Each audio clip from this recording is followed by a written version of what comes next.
Et que faut-il retenir ce matin de nos journaux? C'est Hélène Frade qui a lu pour nous ce matin la presse. Bonjour Hélène. Bonjour Elisabeth. On va commencer avec évidemment le sujet dont tout le monde parle aujourd'hui, la Turquie, où le mécontentement populaire semble s'aggraver. Le journal turc Hürriyet raconte ce matin comment Internet est en train de se mobiliser en faveur des manifestants, notamment pour que des vivres leur soient livrés sur place. Et ce qui est intéressant, c'est qu'une partie de la diaspora turque semble elle aussi se mobiliser en leur faveur.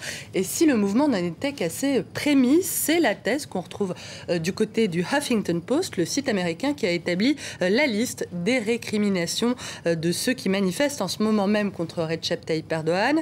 Tout en haut de cette liste, les atteintes à la liberté d'expression et à la liberté de la presse. Le site rappelle qu'il y a aujourd'hui plus de journalistes emprisonnés en Turquie qu'en Chine et en Iran. Il évoque aussi la monopolisation du pouvoir, l'établissement d'une morale conservatrice qui menace les libertés individuelles. Et il parle aussi du lancement de grands travaux à marche forcée, notamment à Istanbul, pour pallier le ralentissement économique turc. Les raisons de la colère en Turquie ne manquent pas, explique en substance le site américain, avant d'ajouter que la répression du mouvement n'a finalement été que la goutte d'eau qui a fait déborder le vase. The International Herald Tribune, de son côté, évoque une crise d'identité turque. Le quotidien établit un parallèle entre le malaise d'une partie de la société turque et l'ambition autocratique grandissante du Premier ministre Erdogan. Il parle d'un divorce progressif entre les tenants d'une Turquie laïque dans la tradition kémaliste et les néo-islamistes.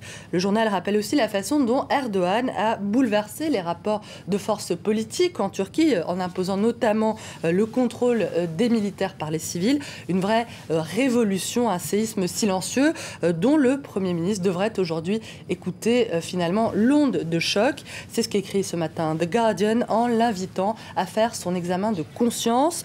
Recep Tayyip Erdogan doit aujourd'hui parvenir à se dissocier de sa propre légende, mais ce ne sera pas chose aisée pour cet homme fier, voire arrogant, un homme large d'épaules, mais dont la réussite au cours de la décennie qui vient de s'écouler connaît ses limites.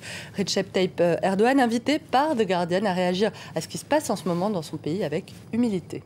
Allez, direction maintenant les États-Unis, où Bradley Manning s'apprête à comparaître pour la deuxième journée consécutive devant une cour martiale. Bradley Manning, c'est évidemment la source de Wikileaks. Le deuxième jour de procès et toujours cette question posée ce matin par The Christian Science Monitor. Bradley Manning est-il un héros ou un traître? Ceux qui le soutiennent affirment qu'il n'a fait qu'accomplir un devoir moral, le devoir d'informer ses compatriotes et le reste de la planète des méfaits commis par l'armée américaine. Certains d'entre eux ont d'ailleurs choisi de manifester devant la base militaire de Fort Meade dans le Maryland où se tient le procès. Parmi ces manifestants, Thurman, un ancien de l'armée de l'air américaine, dit au Daily Beast: en tant que militaire, j'ai pu voir les choses de l'intérieur. Je me suis rendu compte qu'il ne s'agit pas d'une organisation mise au service de tous, mais d'une entreprise commerciale destinée à servir les intérêts d'une toute petite élite. Ça n'est certainement pas l'heure de gloire de la justice américaine. La presse britannique est décidément toujours aussi virulente à l'égard de ce procès.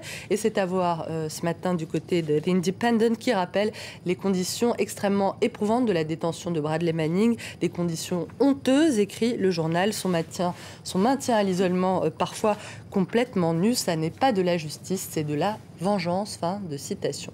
Et on va terminer par un débat un tout petit peu scabreux. Le sexe oral peut-il provoquer le cancer? Débat lancé, me semble-t-il, par un acteur. Un acteur américain, l'acteur Michael Douglas, qui a effectivement affirmé avoir développé ce cancer, un cancer de la gorge, suite à ses pratiques sexuelles. Je vous épargne les détails de l'argumentation scientifique en faveur ou en défaveur de cette thèse, qui sont à lire entre autres parce que décidément les internautes en font des gorges chaudes ce matin sur le site américain Slate. Merci beaucoup Hélène Frade, c'était la revue de presse internationale. Voilà pour cette première demi-heure, vous restez avec nous. On va marquer une courte pause, on se retrouve dans quelques instants pour un nouveau tour de l'actualité en direct. A tout de suite.